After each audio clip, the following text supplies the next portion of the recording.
नमस्कार friends, Shivansh astrology की इस यूट्यूब वीडियो में आपका स्वागत है। मैं आपका अपना गौरव नागर आपके हृदय में विराजमान उस परम पिता परमात्मा को हृदय से प्रणाम करता हूँ। आज के इस वीडियो में हम बात करेंगे पेड़ पौधों यानी कि प्लांट्स के बारे में। जी हाँ दोस्तों, प्लांट्स जो कि हमें ऑक्सीजन प्रोवाइड करते हैं। ये सिर्फ प्लांट्स पेड़ पौधों की खासियत होती है कि वो कार्बन डाइऑक्साइड लेके हमें ऑक्सीजन प्रोवाइड करते हैं। और आज के कोरोना काल में आप सबको ऑक्सीजन की कीमत समझ में आ गई होगी। हमारे वैदिक ऋषियों मुनियों, हमारे बुद्धिजीवियों ने इसीलिए घर के अंदर पेड़ पौधे ग्रीनरी को लगाने के ऊपर बहुत इम्पोर्टेंस महत्व दिया था। तो आज हम बात करेंगे पेड़ पौधों के बारे में, लेकिन वीडियो स्टार्ट करने से पहले मैं आपसे एक रिक्वेस्ट करना चाहूँगा कि आप मेरे इस वीडियो को अंत तक ज़रूर सुनें, क्योंकि काफ़ी इंफॉर्मेटिव इंफॉर्मेशन मैं आपको देने जा रहा हूँ। सबसे पहले हम ज़रूरी शुरुआती बातों के बारे में बात करेंगे, जैसा कि पौधों को कभी भी घर के साउथ वेस्ट जोन में नहीं लगाना चाहिए, नहीं तो इसका रिश्तों पर बुरा प्रभाव पड़ता है। इसके अलावा कभी भी घर के अंदर कांटे वाले पौधे या जिनमें से दूध निकलता है यानी कि आक का पौधा, पीपल का पौधा, केले का पौधा और बरगद का पेड़, ये कभी भी घर में नहीं लगाना चाहिए। इसका मतलब ये नहीं है कि अशुभ फल देते हैं, ये इसलिए कि ये पूजनीय पौधे होते हैं और हम इसकी देखभाल प्रॉपरली घर में नहीं कर पाएंगे, और अगर ये मुरझा जाते हैं तो ये फिर एक नेगेटिव इम्पैक्ट देते हैं। इसलिए क्योंकि ये पूजनीय पौधे हैं तो हमारे शास्त्रों में, हमारे ग्रंथों में इनको घर से बाहर आंगन में या किसी तीर्थ स्थान पे या किसी टेम्पल में लगाने का प्रावधान किया गया है। इसलिए इन पौधों को भी घर में नहीं लगाया जाता। हम स्टार्ट करते हैं पहले पौधे से, जो कि है तुलसी का पौधा। जी हाँ दोस्तों, तुलसी का पौधा लक्ष्मी स्वरूप होता है और ये मरकरी प्लेनेट को भी रिप्रेजेंट करता है। तुलसी के पौधे की एक खासियत है दोस्तों कि घर में आने वाली नेगेटिव एनर्जी को रोकता है। पर एक बात जो बहुत ज़रूरी है, तुलसी के पौधे को कभी भी दक्षिण दिशा में नहीं लगाना चाहिए, नहीं तो इसके विपरीत प्रभाव हमें देखने को मिलते हैं। इसलिए हमेशा तुलसी के पौधे को घर के उत्तर में, उत्तर पूर्व में और पूर्व में, इन तीनों ही दिशाओं में लगाना चाहिए। कुछ विशेष परिस्थितियों में घर के साउथ ईस्ट कॉर्नर में भी इसको लगाया जा सकता है। अब हम बात करेंगे आंवले के पेड़ के बारे में। आंवले का पेड़ लगाने से घर में सुख शांति आती है और घर में बीमारियां नहीं आती हैं। तो घर में बीमारियों को दूर रखने के लिए हमेशा आंवले का पेड़ लगाना चाहिए। तीसरा पौधा है हार श्रृंगार का पौधा। इसको परिजात का पौधा भी कहते हैं। इसकी उत्पत्ति समुद्र मंथन में हुई थी। ये पौधा ना सिर्फ घर में सुख समृद्धि लेके आता है, बल्कि ये घर में आने वाली आर्थिक स्थिति को, घर की आर्थिक स्थिति को भी मजबूत करता है। चौथा पौधा है अशोक का पेड़। अशोक का पेड़ परिवार में आपसी सौहार्द को बना के रखता है तथा इसमें परिवार में रहने वाले लोगों के आपसी रिश्ते में सौहार्द बना के रखता है, सामंजस्य बना के रखता है। इसके साथ साथ बच्चों की बुद्धि को भी तेज करता है। पांचवा पौधा है नारियल का पेड़।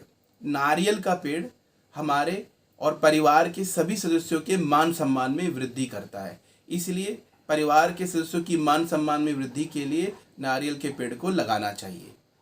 अब बात करते हैं अनार के पौधे के बारे में। अनार का पौधा लगाने से घर में किसी भी प्रकार के डेब्ट्स या कर्जे से हमें मुक्ति मिलती है। तो अगर हमारे ऊपर बहुत ज़्यादा कर्जे हो गए हैं तो उससे मुक्ति के लिए हमें घर में अनार का पौधा लगाना चाहिए। हल्दी का पौधा। हल्दी का पौधा घर में आने वाली हर प्रकार की नेगेटिव एनर्जी को दूर करता है। इसलिए घर में, परिवार में हल्दी के पौधे को ज़रूर लगाया जाना चाहिए। वैसे भी हल्दी, आप जानते हैं हल्दी के बेनिफिट्स को। हल्दी के गुण काफ़ी गुणकारी होते हैं, तो हल्दी खाने में भी काम आती है।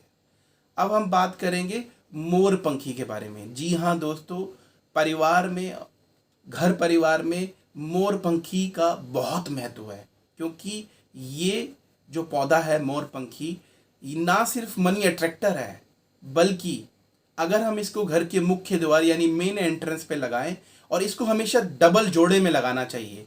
इसको हमें मेन एंट्रेंस पे लगाते हैं तो ये घर में एंटर करने वाली हर प्रकार की नेगेटिव एनर्जी को एब्जॉर्ब करता है।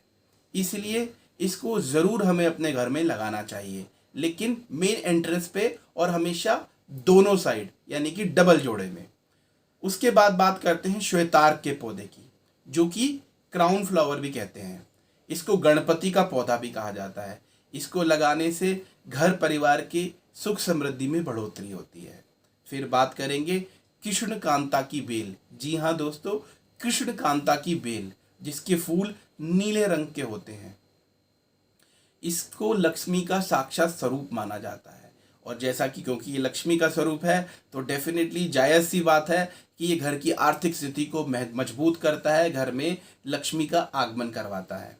उसके बाद बात करेंगे नीम के पेड़ के बारे में। ये जो पौधा है, ये जो पेड़ है, नीम का पेड़, बरसों से हमारे आसपास हम देखते ही हैं कॉमनली लगा होता है, लेकिन ये वीनस ग्रह को रिप्रेजेंट करता है। और जैसा कि आप जानते हो, ज्योतिष को जानने वाले लोग जानते हैं कि एक गृहस्थ व्यक्ति के लिए, एक सामाजिक जीवन जीने वाले व्यक्ति के लिए शुक्र सबसे इम्पॉर्टेंट प्लैनेट है, जो सब प्रकार की सुख सुविधाएं और ऐशो आराम को प्रोवाइड करता है। तो नीम का पौधा वीनस ग्रह को रिप्रेजेंट करता है। इसका मतलब है कि ये सारी सुख सुविधाएं, ऐशो आराम को प्रोवाइड करने वाला पौधा है। अब लास्ट नॉट द लीस्ट जो पौधा है, उसका नाम है गेंदे का पौधा, जिसको आप बहुत आराम से, बहुत इजीली आप जानते होंगे। लेकिन मैं आपको बता दूं कि गेंदे का पौधा जुपिटर यानी गुरु ग्रह को रिप्रेजेंट करता है। इसको हमेशा घर की ऐसी जगह पर लगाना चाहिए कि जब घर के लोग सोकर उठें या जब भी आए जाएं तो इस पौधे पर हमारी दृष्टि पड़े, जिससे कि हमारे स्वभाव और हमारे मन में खुशी बनी रहती है, हमारा मन प्रसन्न बना रहता है। और ये जो पौधा है, गेंदे का पौधा, ये वैवाहिक सौहार्द को भी और सामंजस्य को भी बनाए रखता है। अगर आपको मेरी ये वीडियो पसंद आई हो, मेरी जानकारी, दी हुई जानकारी आपको अच्छी लगी हो, तो आप मेरे वीडियो को लाइक करें, सब्सक्राइब करें मेरे चैनल को, और नोटिफिकेशन बेल को भी प्रेस करें, ताकि आने वाली वीडियोस की नोटिफिकेशन आपको टाइमली प्रोवाइड हो। अब मैं अपनी वीडियो को विराम देने से पहले एक छोटा सा डिस्क्लेमर भी देना चाहूँगा, जो कि बहुत ज़रूरी है। जो मैंने ये इन्फॉर्मेशन प्लांट्स के बारे में दी, इसके पीछे मेरा कोई भी अंधविश्वास बनाने का कोई भी उद्देश्य नहीं है।